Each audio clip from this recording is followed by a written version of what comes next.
Et bah bonsoir à tous, c'est Killer pour une nouvelle vidéo. Aujourd'hui, les pronostics de WrestleMania 35. En sachant qu'il y aura un épisode d'égard dessus, j'espère qu'il sera positif. Donc on va commencer tout de suite parce que de toute façon, hein, j'ai envie de dire que c'était peut-être le premier WrestleMania où il y avait le moins d'ambiance à Raw. À Raw, normalement, il y a plein d'ambiance, genre c'est WrestleMania, wouhou! Là, non, non, non, non. Main event féminin, c'est très bien qu'on ait mis un mini event féminin. Bon, par contre, c'est vrai que ça aurait pu être meilleur que ça, hein, parce que la dernière fois, quand même, à Raw, les filles se sont battues d'une manière spéciale, et surtout, oui, que fout la police? Qu'est-ce qu'ils sont cons, quand même, la police? Bon, on commence tout de suite. Bon, Buddy Murphy contre Tony Nese. Pour le Cruiserweight Championship, je regarde pas tout à Five Live, donc je m'en fous, mais je vais dire Buddy Murphy car c'est le mari de Alexa Bliss. Ouais. Ensuite, Andres Giant Memorial Battle Royale. Donc là-dedans, il y a qui? Il y a Braun Strowman. Oui, c'est vrai, il y a Braun Strowman. Bah écoutez, Michael Shea. Michael Shea va gagner. Ils en seraient capables. Hein. Ensuite, WrestleMania Women's Battle Royale. Je vais dire Alexa Bliss, parce que c'est ma catcheuse préférée. Oui, oui, ça va très vite. Hein. Je fais pas d'explication, parce que de toute façon, même à Raw, ils n'ont pas donné d'explication. Donc. Ronda Rousey contre Charlotte Flair contre Becky Lynch. Ah, ça y en y est. Donc triple threat match pour les titres de WWE Raw Women's Championship et titre de SmackDown Championship, voilà. Bah écoutez, pas Ronda Rousey. Remarque que Ronda Rousey est quand même mieux en heel. Hein. Ah vraiment. Hein. Quand elle était faite, je la détestais. Vous pouvez regarder d'ailleurs mes anciens pronostics, c'est vraiment je la déteste. Autant que là, en tant que heel, son personnage a déjà beaucoup plus de fond. Hein. Charlotte Flair, elle est géniale comme d'habitude, mais bon, qu'est-ce qu'elle fout là-dedans? Sérieusement. Déjà, pourquoi est-ce qu'elle a battu Asuka? J'aime pas trop Asuka, mais pourquoi avoir donné le titre à Charlotte Flair? Ça c'était pour faire ça. Hmm, mauvaise idée. Et Becky Lynch, bon, bah, c'est la babyface, donc je vais dire. Le combat, en fait, c'est plus Ronda Rousey contre Becky Lynch. Charlotte Flair, en fait, elle est là, mais le public, c'est d'abord plutôt Ronda Rousey et Becky Lynch. C'est plutôt l'image qu'on va avoir de WrestleMania. Hein. C'est pas Charlotte Flair. C'est pour ça que, comme je m'en fous, je veux dire Charlotte Flair. Charlotte Flair va gagner. Ils en sont aussi capables, hein, comme Michael Shea, mais je pense pas. Selon moi, ils vont faire gagner Becky Lynch, hein, puisque c'est le main event, donc autant que ça finisse sur un bon moment, quoi. Ensuite, Brock Lesnar contre Seth Rollins. Match de salle pour le WWE Universal Champion, et vous le savez très bien que je vais être pour Brock Lesnar. Ce mec ne vient plus à Raw, il ne vient pas à SmackDown, il vient de nulle part, mais c'est pas grave. Pourquoi c'est pas grave? Avoir un champion trop présent, ça me plaît pas. J'aime pas quand il y a un champion qui monte sur le ring. Je veux, moi, qu'il y ait, genre, justement, comme en ce moment. C'est-à-dire, les gens se battent pour rien. Hein. Ils se battent pour avoir une place contre Brock Lesnar, alors qu'ils savent très bien que ça se trouve, le mec ne reviendra pas. Donc, c'est pour ça que je gère Brock Lesnar, parce que c'est celui qui, à mon avis, il a compris la vie, Brock Lesnar. Il a compris, je vais pas m'embêter, à me casser le cul, à catcher toutes les semaines. On me met champion, on me donne un gros salaire, ma loge privée, etc. Il a tout compris, ce mec. Et Seth Rollins, c'est le babyface, hein, comme Becky Lynch, sauf que s'ils font gagner Becky Lynch, ce serait le moment de WrestleMania, quoi. Becky Lynch qui gagne. Alors, mettre un deuxième moment WrestleMania sur les deux matchs les plus importants, je pense pas. Je pense qu'il va y avoir un coup de poignard, comme le dit notre cher Sturistradamus. Hein. Brock Lesnar va gagner. Et j'espère. J'aime bien Seth Rollins, mais en tant que heel. En tant que face, Seth Rollins, non. Ensuite, Batista contre Triple H. Give me what I want. What I really, really want. I'll tell you what I want. What I really, really want. I'll tell you what I want. What I really, really want. Give me what I want. What I really, really want. Ah, c'est ce que j'ai retenu du match. Hein. C'est tout ce que j'ai retenu. Hein. De la rivalité entre Triple H et Batista, c'est Give me what I want. I wanna. Voilà. Hein. C'est très bien d'avoir remis les Space Girls. Hein. Là, je pense que c'est tout le monde, ce que tout le monde pense. Hein. Voilà. Quand on dit Batista contre Triple H, tout le monde pense à Give me what I want. Oui, donc no holds barred match.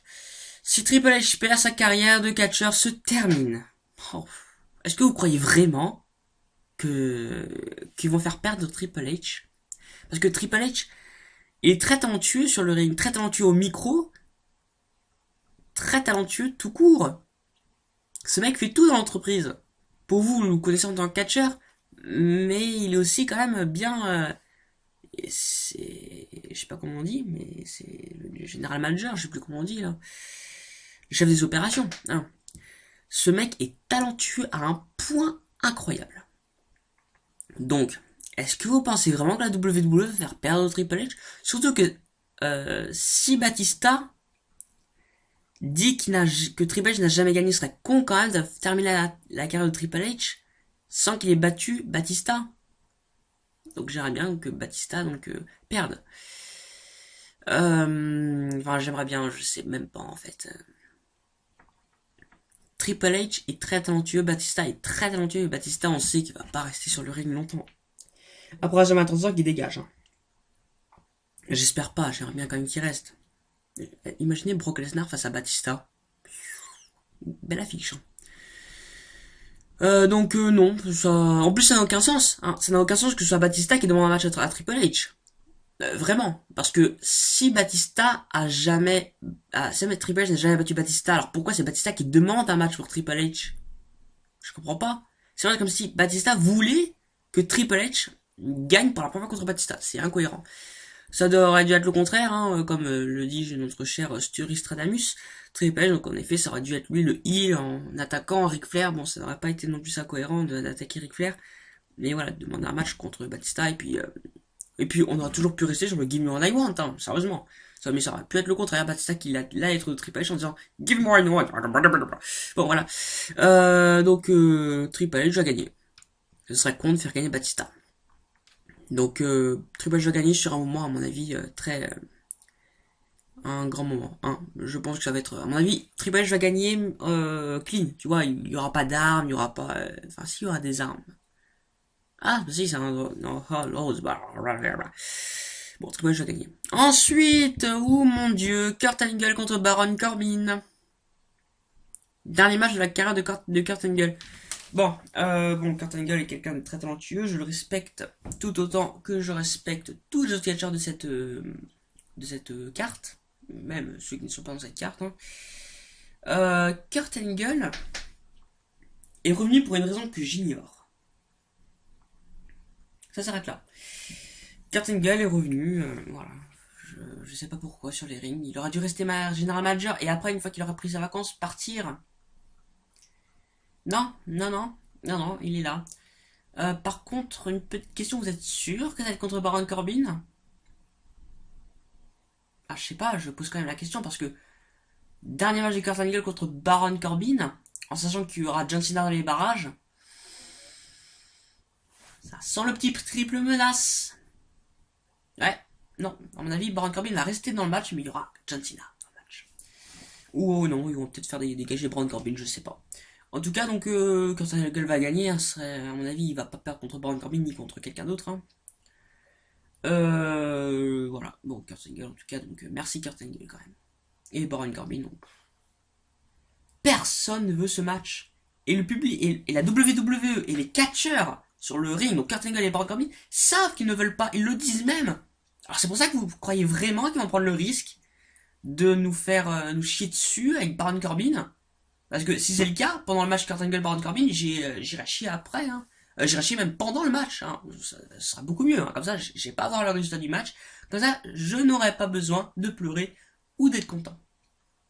Ensuite, Shane McMahon contre The Miz. Eh ben enfin. Écoutez, Falls Count Anywhere match. The Miz va gagner. Hein. Shane McMahon ne va pas gagner. C'est tout. Je voulais voir ce match. Je voulais voir ce match. Hein. The Miz contre Shane McMahon, et ça a été construit d'une manière que j'aurais peut-être fait d'une autre manière.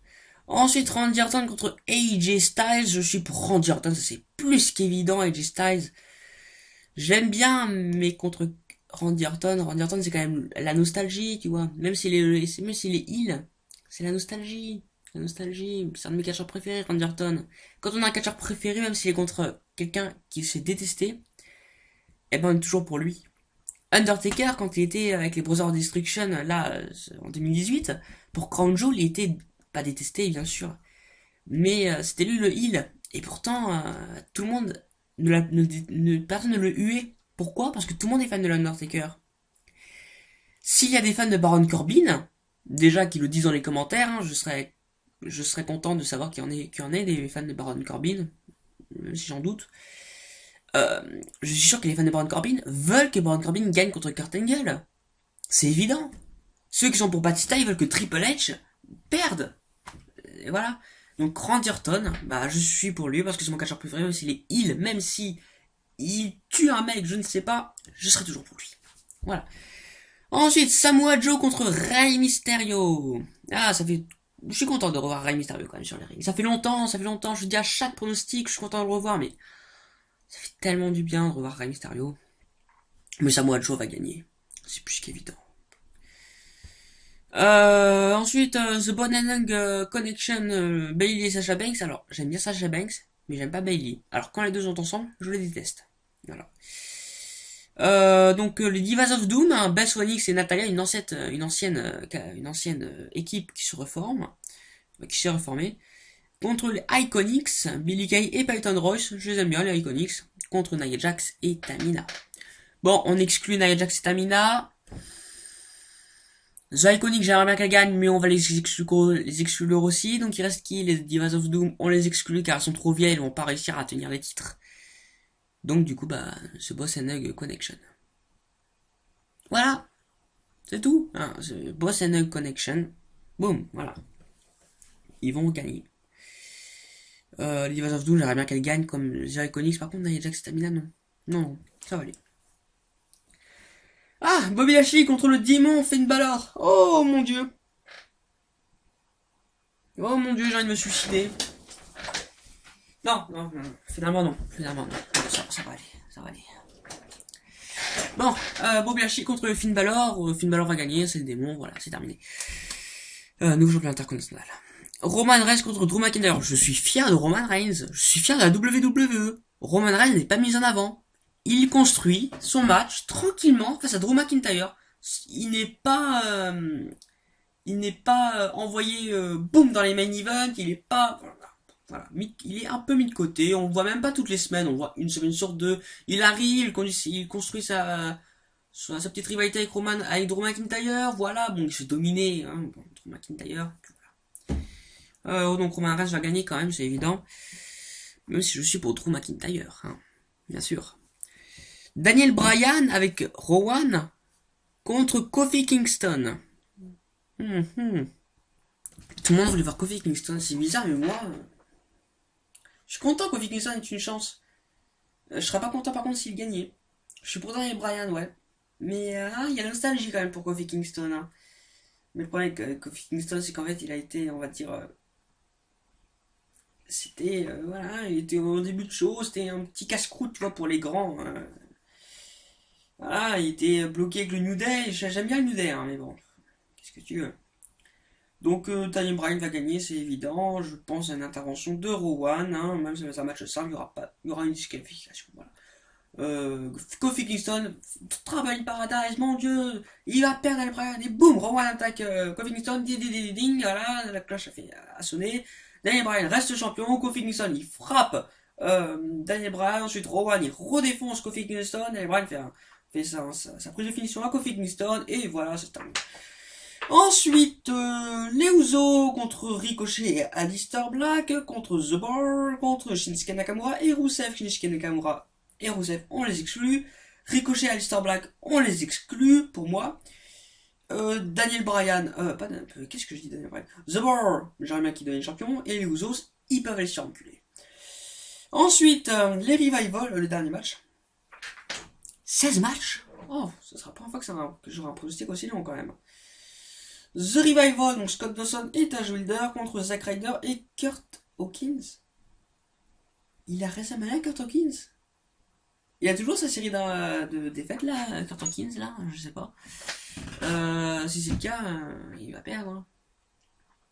Bon, les Revival vont gagner. Voilà. C'est si simple. Allez. Donc bah écoutez, merci d'avoir regardé cette vidéo. Il y aura un épisode délire. Il n'y en aura pas qu'un. Hein. Il y aura un épisode délire sur WrestleMania et il y en aura bientôt un sur une autre vidéo, je ne sais pas, sur un autre film, je ne sais pas encore, mais il y aura un épisode délire. Et je tiens à préciser parce que je me suis dit que je m'étais mal expliqué pour l'épisode Délire. Délire est une émission consacrée à des événements télévisés. Ça ne veut pas dire que ça doit être du nouveau. Parce que là, les trois délires que j'ai fait, c'est du nouveau. Royal Rumble, j'ai fait après le Royal Rumble. Euh, Ralph 2.0, je l'ai fait après la sortie du film. Et pareil pour Happy Birthday to You. Mais je peux faire un délire sur un vieux film. Et d'ailleurs, délire n'est pas une émission de critique négative. Ça peut être aussi du positif. Voilà, c'est juste pour mettre ça au clair. Donc, Rachel si c'est positif, il y aura quand même un épisode délire. Voilà. Donc, il y aura un épisode 4 de délire sur un film ou un dessin animé. Je ne sais pas du tout. J'essaie en tout cas de trouver de l'inspiration et surtout du courage pour faire pour pouvoir parler de ça. Et il y aura également un nouveau concept dans l'émission qui arrivera, dans l'émission, non, dans la chaîne YouTube qui arrivera d'ici quelques semaines, voire quelques mois, parce que le temps que je mette en place, voilà. Je vous en parle pas plus, voilà. Si vous êtes intéressé de savoir, mettez-le dans les commentaires, je vous répondrai certainement. Voilà, au revoir à tous. J'ai loupé aucun match, je suis content. Une carte quand même bien très chargée, hein. Donc voilà, je vais dire en tout cas à bientôt, au revoir à tous et à vous les studios.